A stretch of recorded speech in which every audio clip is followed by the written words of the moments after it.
best part is that is just barely exaggerated. So this is the Greystone Knives. I don't know if it has a name. This is a custom knife I've wound up with. I got it for my rope cutting test to test the steel. Just the maker just said, "Hey, I'm not sure how I'm doing my heat treat. Let's see if it goes, all right compared to some other stuff using, my fairly, unscientific testing." But anyway, so I just couldn't let it go back. I had to make him an offer, and I did, and I bought it, and I love it.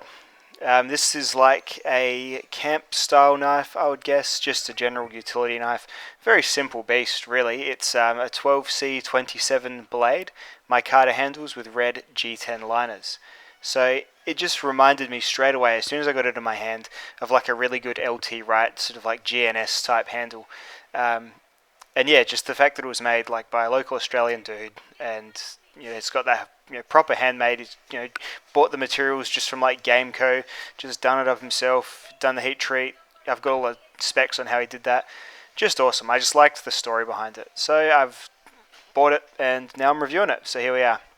This is me just putting it through its paces, just with some pretty standard review stuff. So 12C27, if you're not familiar, is a pretty widely used steel in like the custom knife markets, especially. You'll find that sometimes they go up to AEBL, which is like a different version of the 14C28. It's a Sandvik steel. It's stainless. This one has been sort of acid treated or something to give it that sort of greyness, I believe. But yeah, it's just a good working steel. It holds its edge, in my experience, about as long in this knife as like a 1095 type steel or a VG10 type steel, which, as I always say for fixed blades, is just fine. The stainlessness and the toughness, which I've tested as well, are more what I'm after in a fixed blade. I really like not having to worry about rust deposits building up, and I like not having to coat my blades as well. So I did all sorts of slicing. This knife is actually really, really thin. This isn't like a tankish quasi-survival knife. I mean, I'm sure it could do a lot of jobs for you, but it's actually quite refined in terms of using it to actually slice things, which is great. I've been really into knives that can do the thin slicing really easily lately, and this one can certainly do all that stuff really, really well. The maker actually made it some time ago, and he was using it as his personal, and so he put a nice sharp edge on it for me, and which I promptly workshopped over. But then, I've sort of put some Tormek goodness back on it, and yeah, it's just really nice. It's taken an edge really well again, and yeah, it's just a nice thinness to it that makes it properly perform. So really, really good stuff. It's not even quite a bushcraft knife, I wouldn't say. It's really is just general camp utility. So I guess if I had to compare it to another knife I had, I would maybe line it up next to the Lion Steel T5, maybe not as super overbuilt, like in terms of thickness and whatnot, but yeah, same general thing. See the dual lanyard holds? I think that's kind of cool. I think the smaller ones more likely just for like appearances, and then the large ones nice and generous for the lanyard through. You can see the Coke bottle style of the handle there. It's really nice and wavy. One thing I would suggest to the maker is, if you're planning on just making knives for kind of whoever's buying them rather than like custom orders, I would go a little bit less jazzy on the handles. This was just a chance thing that it fit my hand really, really well, but like I gave this to my wife to hold, and all of the lumps are in the wrong place for her. So like I've got a larger hand, she's got like a medium to small size hand, I guess. So yeah, it's very much a you narrow it down a little bit when you start putting waves and things. It makes a bit like shoes, I guess, like just not quite going to sit right.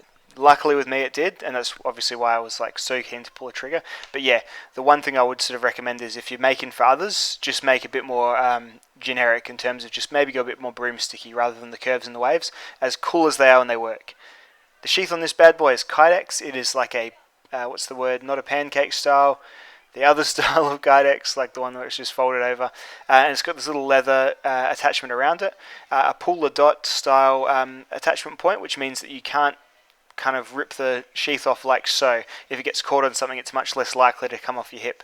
The sheath carry is great. It took me a couple of goes to get properly used to it. It's a bit higher than I would usually like. I like the dangler method on my knives, but hey, this is generally how most sheaths go. Comparisons: the Lion Steel M4, a smaller sort of rugged camp style knife. The Lion Steel T5, as I sort of mentioned earlier, very kind of similar purpose, I feel, to this knife, maybe a bit more rugged. A tactical fixed blade there, the Gerber Strong Arms, kind of a rugged jack of all trades, do all wrecking knife even. That's a Mora Companion, just something we probably all know a rough dimension of in our head. So it's a little bit bigger than the Mora Companion, as you can see. And then scaling up to a proper survival knife, that's the Falcon A1, which is much sort of bigger, thicker, more robust, I would guess. You could properly abuse that. And that's my other custom style knife, the Tyndall knives. I can't remember what it's called, but yeah, it's a custom Tyndall knife with O1 steel. This is some thicknesses here. As you can see, the knife is the one on the far left, and it's actually thinner than all the other ones, really. It's about the same thickness as the Mora. So really, you can see why it's a really good slice. So that's the strong arm, that's the A1, that's the Mora, and then that is the Greystone knife. So nice and thin, nice and slicey, but it still battens and still does all the harder stuff as well. So just a really good general purpose utility knife that you could use for food, for wood, for PVC pipe. Why not? And yeah, overall, he's wanting like criticism and stuff. I really don't have any for you, man. Like it's as in.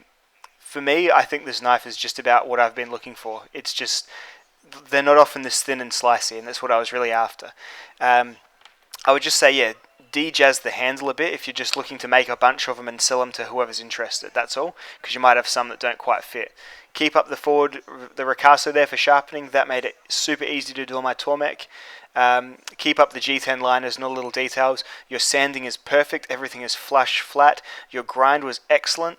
There's like a slight bit of like maybe the capping you did along the crowning you did along the spine might be slightly uneven, but geez, you'd have to be really, really nitpicking to have an issue with that at all, because what you've made is a really nice, really good slicey, proper utility knife that would be just as home in the kitchen as it would be in the camp. So really, really well done, Greystone Knives. Look, he's not super keen on selling a million knives, I don't think, but I'll pop a link to his Facebook in the description here to hit him up. He does use different materials by the looks of it when he gets around to making knives. This isn't his full-time thing. It's, I think, maybe just a hobby or something like that. But I'm sure feel free to chime in the comments if he wants. Otherwise, yeah, just check out the Facebook and have a good old look-see. Thank you very much for watching, dudes. Always happy to feature something Australian on, which is awesome. I'm not a big custom knife dude, but this one just had to come with me. So thanks for watching, guys. I'll see you in the next video. Bye.